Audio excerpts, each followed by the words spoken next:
Hello! Hurrah! We're here. Woohoo! This is Keith Fields. And this is Lady Sarah. And thank you for joining us for a cup of tea. Oh, do you like the new makeup? I think very good. Look, it's shining well there, isn't it? Yeah. Yeah. Okay. Guys, we're back together. And we're at home in our studio. And when I say studio, I of course mean dining room. This is a great illusion.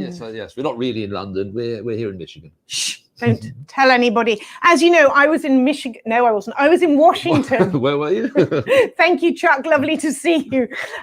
Yes, I was in Washington with our son, and wow. All I can say is wow on the masks. Mm-hmm. Holy moly, they've all got masks. All the time? All the time, all day, everywhere, wherever you are, walking down the street. Oh, right, okay. Yeah, I mean, there were masks everywhere. Yeah, because here in the suburbs where we live, it's kind of quite easy to socially distance while you're out and about. But I suppose in the city, it's a bit of a different thing. So. But however, darling, these masks were gorgeous. Gorgeous. They were designer masks. They were bedazzled. Oh my goodness. I've still got the same mask. Arthur, have you got a mask? All of a sudden you realise that it's about accessorising, isn't it? I've got the same mask. Ladies and gentlemen, if you go back to the second episode, we had Gwen Dickerson on who was making masks. I've got the same mask that I was using then. I sense a shopping trip coming for a bedazzler and various other equipment, so Lady Sarah can have a sparkly mask. I'd like to see pictures of your mask. I was just going to say that. Why not? Let's have a mask competition. Who's got the best mask? If you have a fun mask, email us a picture. Send an email to ladysarah@themagicssoiree.com, and we'd love to see it. We'll have a little bit of a competition, and we'll see if we can. Look at this. We've just had one. This is. Oh yes, I've got one with glasses on, but really. I do need more. I do need more. So send me in your. Oh no, that's the YouTube channel. Hold it. Don't worry about that one. Anyway. Dog. She's been away. She's forgotten how to use this system. I'm sorry. Here, look, I want that one. Yes. Send your mask pictures to me. I want to see them because, darling, I need a new mask. Absolutely. So moving on, schools are getting ready to open. We're reading an awful lot about that, but we still don't necessarily know what we're doing in your area. Some of the areas are announcing things. So next week we have some brilliant ideas for parents from a friend of ours, John Reed, who is going to be sharing some very interesting things that are set up which you can do with your kids. And then in weeks after that, we've got some teachers coming on to talk to you about how they're handling it, what they're handling. John Boy in the UK, your kids have all left. Yeah. They've left home. We don't have to worry about too much. But we feel for you, parents. It's a huge deal. And then we're still here. We're still streaming to about 5 different channels. I have now created a LinkedIn company page. So please follow us on there. And for those of you watching through LinkedIn, you can see it on that company page. And one big favor we'd like to ask you, if you do get a chance to pop onto our YouTube channel, do have a look at that and please subscribe to it. We need more subscribers on our YouTube channel, and on there you can see our WXYZ stuff, and there's some magic stuff and lots of great stuff. So please check it out. You can even see magicians, the magic he's created, and some of the tricks that are Keith Fields originals. That Magic the leader dog went away on a little trip while we went away. Yes, and we got a picture of Magic the leader dog. He went to stay with 2 other dogs. Look at that. He's the little cutie. Apparently, this picture only took half an hour for the person to get. Rochelle did a wonderful job. Apparently, getting dogs lined up like that is like herding cats. But while I was away, Keith was here trying to work hard. Oh, we've been training. On recall. How's that been going, darling? Well, I call his name and he comes-ish. Shall we see a little video of that? Are you ready for that, boys and girls? Give me a thumbs up. There we go. Here we go. Magic, come on, good boy.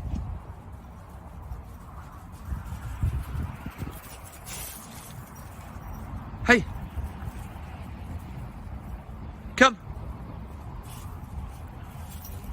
Good boy. Now, the hard work was actually getting him to stay right at the other end. But that was boring to watch. That was me going, stay a lot. Darling, tried really hard. He's doing great, and we're having a lot of fun with him. Anyway, We've still got 9 months. Yes, absolutely. On to today's show. What's coming up today? Great ideas are easy. Making them happen, well, that's a different thing altogether. And Tina Marie Woolfield has a story with some great tips for all of us. Would you like to say her name again? Yes, I know. I practiced it and forgot it in a second. Tina Marie Woolfield. Nice. I think that's right. We'll find out. We'll find out later. Yes. And then in LA right now, 3 hours behind, we have an amazing magician. He's been doing Zoom shows and all sorts of things. He's got up early to join us here. He is a Michigander, but you'll be seeing magic from Nick Paul later today. But first, I'd like to take you back a few weeks to when we had Cindy Stewart in the studio and we were talking about Troy Farmers Market, and Sarah was very proud of her tomatoes, thinking she might take a stall. Kathy Pulowski and another neighbor had given me tomato plants. And I grew tomatoes. I'm ready to have a picture of our first crop. How about that? Look at this. Look at those. Look at those juicy, almost as big as my head. They look wonderful, don't they? Yeah, but darling, it's all about perspective. It's all about size. Really? Yeah. Oh, they are cherry tomatoes. Can you bring that back up, please, Felicity? Look, come on. They're the same size as a Well, that was it. That was all we managed. That was the whole crop. So, talking about gardening, there's a link. Our first guest has been building gardens in the D, and he used to look a bit like this. Oh, look at that cutie. Oh, he's so gorgeous. This is one of my favourite bits of the show, is seeing the kid pictures. I absolutely love it. Please, he doesn't look like that anymore, but please welcome him to our studio. He is the lovely Ken Elkins. Hey, hello, I got my tea. Nice. This is what we like to see. Good job, Ken. Good job. Ken, you look so cute. Well, thank you. I'm at the office, so I have a paper cup instead of the nice mug that you have, but tea nonetheless. Tea is good. That's important. Sorry, when I said you look so cute, what I meant was you look cute in the picture. Not now. No. Not now. Well, I was hoping you were talking about now, but okay, thanks. I'll take a picture too. Yeah. Where are you, Ken? Where are you? I'm at my office in Detroit. Right downtown or where? Yep, right down Detroit, overlooking the great view of the river, looking at Canada right now. Oh, that is a terrific view, isn't it? I love that view down there. We love walking along the river walk there. It's one of our favourite things to do the weekend. Talking about that, actually, one of the questions we often ask is a favourite place in the D, seeing as you are a Detroiter nowadays. Were you originally a Detroiter? No, I'm not originally a Detroiter, but I've been living here long enough. And my favorite place in the D is actually the Riverwalk. So I do enjoy the Riverwalk, riding bikes, a bike down the DeQuinder Cut to Eastern Market, going down to Belle Isle. So I really enjoy cycling in this area.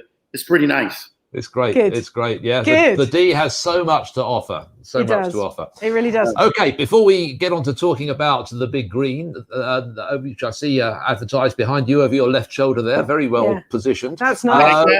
You like we that? have to say something in British. So He's got it. Just say stop anytime you want to. All right, and stop. Okay, here we go. And today's word is clobber. Clobber. Say something in British. The word is clobber. Do you have any idea what clobber could mean? So do I supposed to say it? Clobber? Yeah. Clobber. Clobber. It's the accent. Did I get it right? Clobber. Clobber. What do you think clobber means? Well, you know what? I have a friend that lives in London named Dwayne. And I remember him telling me that a clobber is actually, if you go back to that picture that I had when I was a kid, it's the black version of a mullet. It's that shag in the back. That's what a clobber is. The black version of a mullet. It's not the black version of a mullet. No, but I like it. Are you sure? It's a good guess. He tried. Ken, we want to talk to you about Big Green because what is a clobber? You gotta tell me what it is. No, that's coming later. We'll get there. Don't worry, we'll get there. So tell us all about Big Green and what's been going on there. Sure. So we are a national organization, Big Green. We just launched here in Detroit in 2018, and since launching in Detroit, we've built over 52 learning gardens and communities around Metro Detroit. And we use our learning gardens as a vehicle to teach kids basically how to eat better, so that they can live better. Our whole goal is to be able to eliminate a lot of the illnesses, the chronic diseases that our communities have to face as they become older, right? So hypertension, diabetes, heart disease, all of these chronic illnesses, which are caused by poor diets. So what we're trying to do is really encourage young people to grow their own food so that they can see where real food comes from, how to grow their own food, but then also with a curriculum so that they can learn to eat better and live better. Ken, that's fantastic. So actually, with my tomatoes. And that's like your tomato, your tomato look very good, by the way. So Ken, are they literally growing carrots in, thanks Joe Pott, back at in, tomato. Are they literally growing carrots in their school? Or yeah, where are these learning gardens? And Sure. So we build the learning gardens in schools, and these aren't just regular wood bed gardens. These are actually built in different modes out of a high food grade plastic. We build it so it's an outdoor classroom so that students can use it for more than just growing fresh vegetables or growing fresh fruit, but teachers can use it for a classroom, for other exploratory learning. And we know that that's going to be important with those schools that are having physical kids in school, because now they can actually have a space outdoors to teach them. Oh, that's amazing. That's and then they can great. pick the carrots and eat them there and then, or whatever it is. The carrots, the tomatoes, you actually kind of struggled to say that, didn't you? Yeah, I did. He's so wrong. So, lastly, there's got to be some great long-term impact to doing this with kids. Can you explain some of that to us? Sure. And as I mentioned, we know a lot of young people may not control what they eat at home or have very much influence on what they eat at home right now, right? But they can ask for something different from their parents, right? Or when they're out and about, our goal, which is a big vision, a big goal, is that they would choose a kale chip over a bag of potato chips. Now, we know that's pretty, but that's our goal, is to get young people to choose that first. Again, so they can just eat better, so that they can live better, so that they can live longer, and then ultimately teach their families when they have families. Yeah. Right? And so that's what it is about. That's what it is. Ken, how can we support you as a community? I mean, we talked about schools that may be going back, they may not. Let's not go there. But how can we support you? Sure. There's a couple ways to support. We're always looking for volunteers to assist with helping in the learning gardens, especially right now. Normally the schools come together and the kids come out and plant and harvest, but some things may be changing, as we know, with schools not coming in session. Yeah. And so we're converting the learning gardens into giving gardens.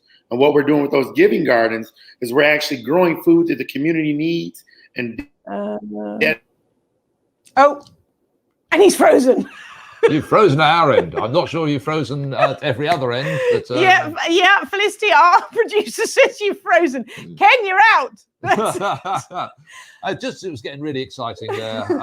We had that's the first time we've had that happen, isn't it? That's Am I back? Oh, you're He's back. back. I had a heart attack then. You're just wondering where you're going. No, you're frozen. No, again. you're frozen again. Ken, I might have to come back. Ken, we'll bring you back in a few minutes' time when it comes to our magician. But can I just recommend you do check out the Big Green website, because they've got some really interesting stuff. They've got some pictures of the gardens, and you can see exactly how it all works. And you can also see whereabouts in the country they are. Yeah. They're all over the place. But Detroit obviously is the one that you want to support, and maybe get involved with that planting that he was talking about at the end. So do check out that. We'll get Ken back in. We'll get Ken back in after we've chatted to Tina. How about that? Tina Marie. Fantastic. So let's move on. We love people who are proactive, as I'm sure you're aware. They're people who see a need and actually do something about it. Yes, and our next guest, that's easy for you to say, is reinventing the power of professional communities.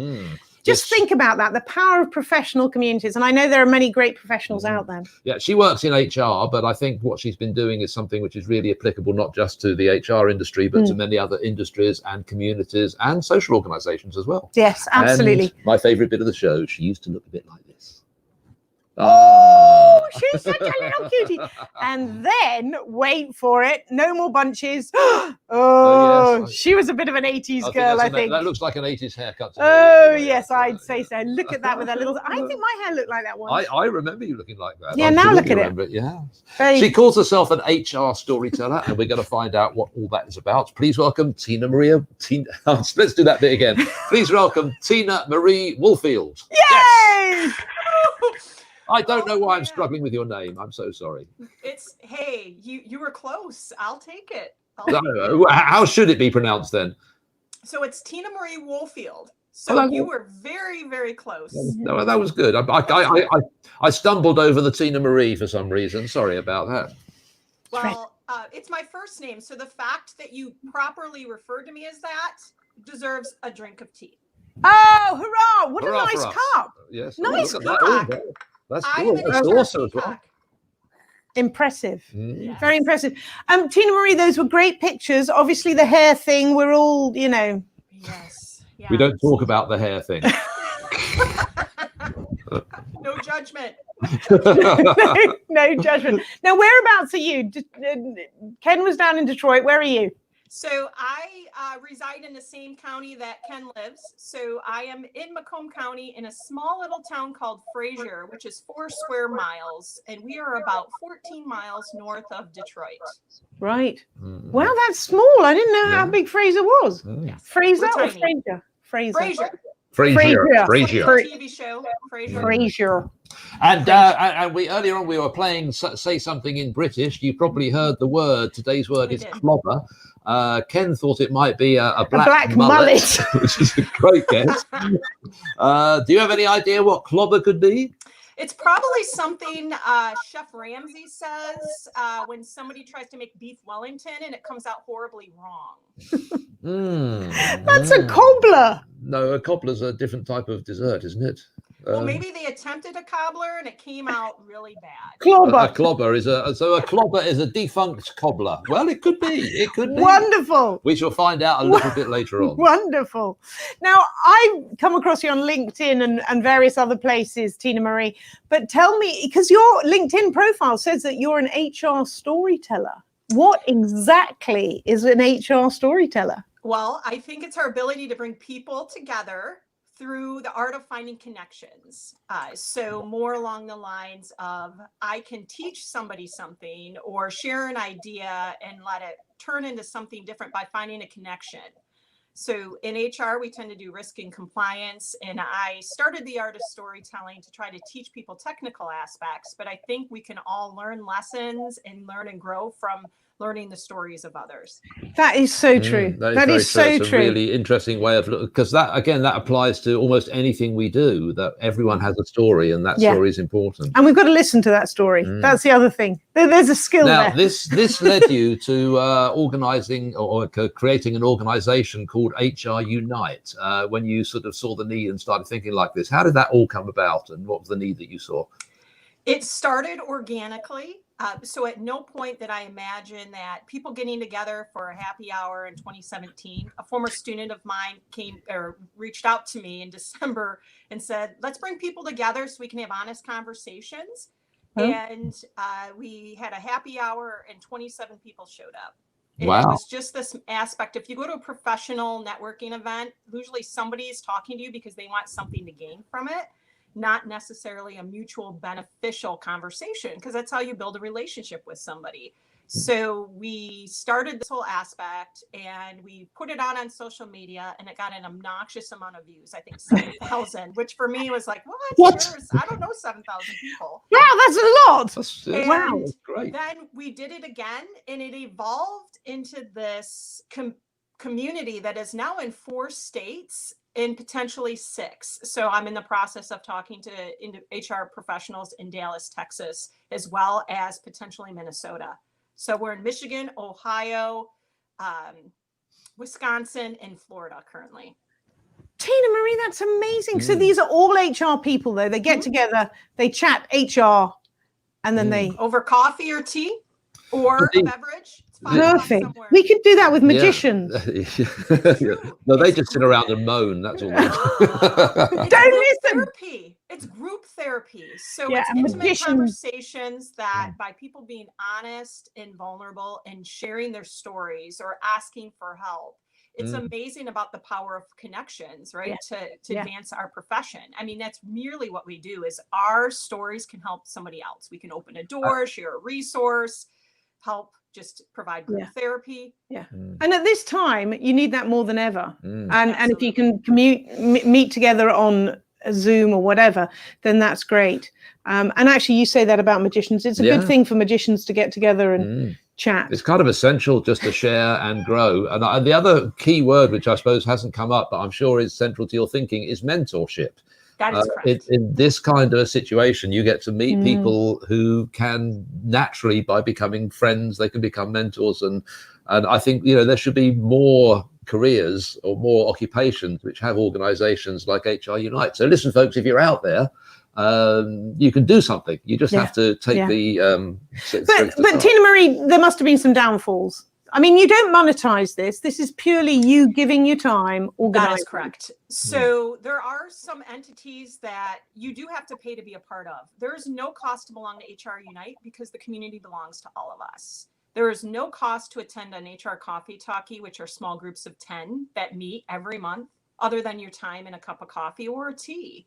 And so I will not, and I put structure around it, I will not allow this community to be a source of revenue opportunity because that's not what its intended purpose is. Yeah. Well, honestly, you're inspirational in the fact that you've just gone ahead, you've done it, it's grown, people have seen a need, and of course you're not getting anything out of it. So that's tremendous, Tina Marie. No, that's tremendous. We applaud you, and it's great to see you actually doing something practical, which hopefully more people can jump on the bandwagon. Will you come back and tell us how it gets on when we get together and meet up again? Will you come back on another show and tell us how it grows? I'm a big fan. The fact that I get to hang out with you two today, I would come back anytime. Again, this is a riot. If you're not following Keith and Sarah, you are truly missing out. Like, seriously. That's very sweet. Yeah, that's very sweet. We could be following Ken if he ever comes back. Ken, I don't know. I'm sure. I'm hoping that our producers already. Yeah. Amazing things they're doing in the community in Detroit. Again, I just applaud. We need more people like that do it for the gift of benefiting the community, not for their own personal gain, but we get fulfilled by it. It's our purpose. Yeah, absolutely. So we're going to bring Ken back. Well, we may bring Ken back. I don't know. Can we do that? Well, we might try. At the moment, we can just see a blank screen where Ken was. I'll let the producer do that. We've got someone else to introduce to you. We like to have a bit of magic on our show, which makes it a bit special and a bit of fun. So this is our very good friend, Mr. Nick Paul. Mr. Nick Paul. Oh, hello. No, that's us. I'm awake somewhat. All the way from just outside of Hollywood in LA. Burbank, California, the land of formerly Warner Brothers Studios. Yeah. We were just realizing when we were talking earlier about how we met you, because you're a Michigander who lives in LA. But we met you in Macau, in China. Yeah, we went out. You came. Well, you didn't even see our show in Macau. You guys got there late or something, or I don't know if we didn't do a show that. It was your night off. Got like Mexican food or something at like 2 a.m. And then you're like, oh yeah, we're from Troy. I'm like, we're from Sterling Heights. So it's funny how it took us, a 12-hour plane flight to meet each other. Right. Well, look, I'm hoping we're going to bring the other two guests in. Let me do that right now. Ken, you back? Yes. Oh, here we go. Add to the stream. Yes. Yeah. Tina Marie and Nick Paul has got some magic for us. So he may be asking questions, so be prepared to answer questions. Be prepared. We have no idea quite what's going to happen, but it's going to be fun. Ladies and gentlemen, presenting our good friend all the way from just outside Hollywood, Mr. Nick Paul. Thank you so much. This is a real yawn because I'm very exhausted. I've been doing all the virtual shows, and it's fun, but it's weird being, in your office alone by yourself, needing companionship with strangers across the internet. My name is Nick Paul. I'm a magician. I'm going to show you some fake magic tricks. This is something I came up with at the beginning of quarantine. This really isn't an issue right now, but it's an issue now. Was an issue back in March and April. This is my last piece of toilet paper. Very sad. Very sad. Oh, I know, it's awful. And this is an Amazon box. I came up with, you can make crafts out of the Amazon box. So put the toilet paper inside there. Put the top of the box on like so. Say the magic words. Where's my stimulus check? Snap. Where's my signature? Yeah, we got some toilet paper. Thank you. These are $100 a roll on my website, nickpaulmagic.com. I think that's a fair price. I need to borrow somebody. Ken, can I borrow you, Ken? Sure. We see Ken. Hi, Ken. How's it going over there? Hey, Nick, I'm okay. I didn't see a stimulus check out of that box, but I'm okay. I'm still worried. If I was that good, I wouldn't have to do all these virtual shows. Do you like animals, Ken? I know you're big on eating healthy, but do you like animals as well? Yes. Perfect. I have a whole bunch of different animals here. Hopefully you guys can see them there. Dog, fish, eagle, deer, goat, bird, a whole bunch of different choices here. I'll show you one more time. Hopefully you guys can see them all right. You have a very important job there, Ken. I'm just going to riffle through. You say stop anytime you want. Stop. Right there. Is that okay, or do you want me to keep going? I want to try to make this as fair as possible. Keep going. All right. Cool. Perfect. Stop. Right there. Is that okay, or do you want me to keep going? That's okay. Perfect. Ken's a tough cookie. This is what I miss about live entertainment is people messing with you. You can't do that as much. Perfect. That's the animal you landed at. Okay. Don't forget it. If you forget it, this is a really stupid trick. Now, I looked away. I didn't see the animal. I didn't look at my monitor either. But I also I made a prediction the other day, and I placed it right here. Now, Ken, would you be impressed if you saw your animal on the other side of this photo? I would be very impressed. Pretty cool, right? Now, I don't want to give you any hints, but I hope I fetched the right answer. It's the least I can do. If I get it wrong, I'm not going to roll over. You know, jokes killed on cruise ships when there were cruise ships. I chose a dog, Ken. Yes or no? Were you thinking of a dog? That would be a no. Okay, you really led me on with the way you started that sentence. I was like, yeah, we got it. And then I failed miserably. All right, well, this is awkward. This is actually my dog, Rolo. This is his headshot. He does Petco commercials. He's currently paying my mortgage. That's just how it works sometimes. Ken, what was the animal you were thinking of? It was a lobster. A lobster. Yes. Very common animal, the lobster. Yeah. Take that for walks. That'd be dangerous. Well, why don't we compromise? You wanted a lobster. I wanted a dog. How about a dog in a lobster costume? Look at that. That's Rolo right here. And he dances. Perfect. And rascal. He hates this part of the show. He always hides under the bed. Thank you for that. Oh, that's good. We got to brush your teeth. All right. Big hand for Rascal, ladies and gentlemen. Wow. That's awesome. If you see a lobster walking around, you know, it's just him. Keith, do you want me to do one more? I don't know how much time I've done.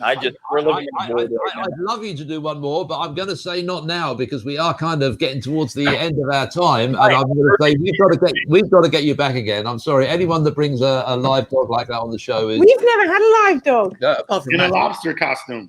In a lobster costume.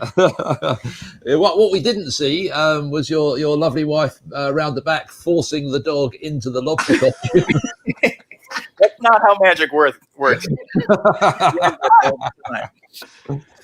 We need to do a couple of things to wrap up. And one thing we didn't do with you, Nick, was ask you if you had any idea what a cobbler is or what cobbler is, the British word cobbler. Yeah, clobber. Sorry, clobber. You don't even know what the word is. You just made it up. It's not even a real word. That's because this isn't tea, it's vodka. Don't listen to him, boys and girls. Come on, Nick. What is clobber? Have you any idea? Not. It goes back to World War II. This is a term where when you ran out of beer, a pint of beer in the pub, they would say, "Give me another cobbler. Give me a cobber. Give me one of those." And then they would fill it up. You're all wrong. But I love your guesses. That was fantastic. Oh, sorry, Tina Marie. I know you tried really hard, didn't you? And Ken with your black mullet. What I love. So I will tell you the real meaning of the word clobber. Clobber are basically clothes, your best clothes. Your best thread. put on your clobber. Put on your clobber. That's how we'd use that term. So your task for the day, or one of your tasks for the day, is to slip that word into conversation, and you will sound intelligent and British like us. Maybe, possibly. We also like to finish on a positive thought, and we need some positive thoughts right now. So Nick, come on, over there in LA, what's your positive thought, mate? For me, it's always kindness is magic. Just be nice to people. Everybody's struggling in their own way. Yeah, so true, so true. And Ken, with you down in the D, the big green, what's your positive thought, mate? Same as Nick. Just be nice. Simple. Yeah. Life would be so much easier and so much more fun if we all did that. Tina Marie, take us away with your thought. We are better together. Oh, I like that. I like that. Do that one more time. We are better together. Yeah, that's wow. That's you and me, babe. Yeah, that's definitely. Apparently, I'm better together.